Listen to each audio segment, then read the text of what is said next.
Good morning students. बेटा, आज मैं आप लोगों को आपकी किताब वसंत भाग 2 के पाठ 4 कठपुतली इस कविता का भावार्थ सरलार्थ बताने जा रही हूँ। यह कविता जो है भवानी प्रसाद मिश्र के द्वारा लिखी गई है। उन्होंने कठपुतलियों के जो कि दूसरों के इशारों पर, दूसरों के नियंत्रण में रहती हैं, दूसरों के इशारों पर नाचती हैं, उनकी भावनाओं को व्यक्त करते हुए यह कविता लिखी है। कठपुतली गुस्से से उबली, बोली ये धागे क्यों है मेरे पीछे आगे, इन्हें तोड़ दो, मुझे मेरे पांवों पर छोड़ दो।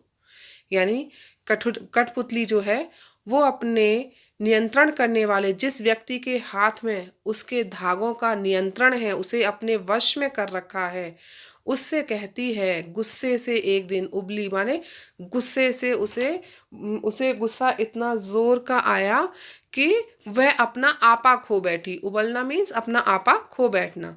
तो वह बोली कि ये मेरे आगे पीछे तुमने धागे क्यों बांध रखे हैं और मुझे अपने इशारों पर तुम क्यों नचा रहे हो।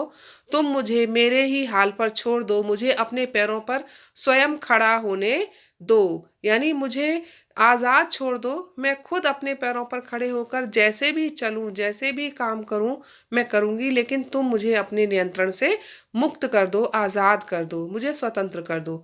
सुनकर बोली और कठपुतलियां कि हाँ, बहुत दिन हुए हमें अपने मन के छंद छुए। उस एक कठपुतली, पहली कठपुतली की बात सुन करके और भी जो अन्य कठपुतलियां थीं वह भी कहने लगी कि हाँ, हमें भी मन के छंद छुए, यानी कि अपने मन के हिसाब से चले हुए, अपने मन के अनुसार, स्वतंत्रता के अनुसार रहते हुए, इधर उधर अपनी मर्जी से सब कुछ काम करते हुए बहुत समय हो गया, हमने तो पता नहीं कब से ये सब किया ही नहीं है। मगर पहली कठपुतली सोचने लगी।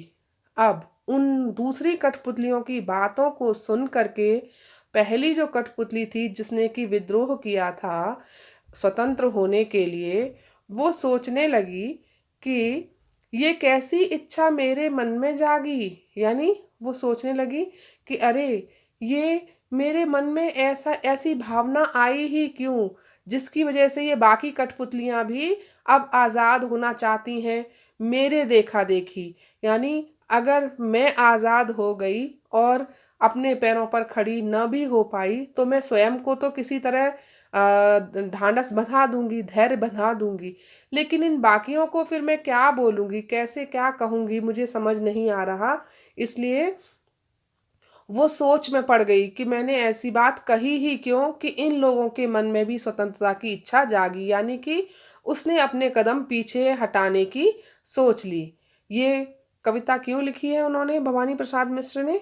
वो आप बच्चों को भी इसके द्वारा ये सीख देना चाहते हैं कि बच्चे भी क्या करते हैं, माता पिता के नियंत्रण में रहना नहीं चाहते, वो भी आज़ाद होना चाहते हैं।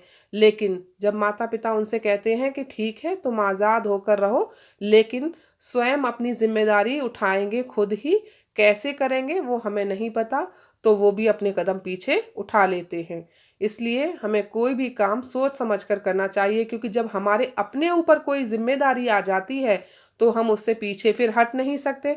इसलिए अपने ऊपर जिम्मेदारी लेने से पहले ही हमें सोच समझ कर ही कुछ कहना चाहिए। यानी मुंह खोलने से पहले हमें हजार बार सोचना चाहिए कि हम जो कह रहे हैं उसका परिणाम क्या होगा। क्योंकि कठपुतली क्या बिना धागों के कभी खड़ी रह सकती है अपने पैरों पर? नहीं।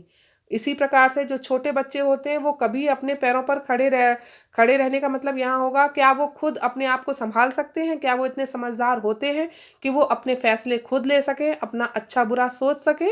नहीं। इसीलिए तो माता पिता उनके ऊपर होते हैं, उनकी जिम्मेदारी को निभाने के लिए। वो उन्हें अच्छा बुरा समझाते हैं, शिक्षक होते हैं, अध्यापक होते हैं, वो उनको बताते हैं क्या सही है क्या गलत है।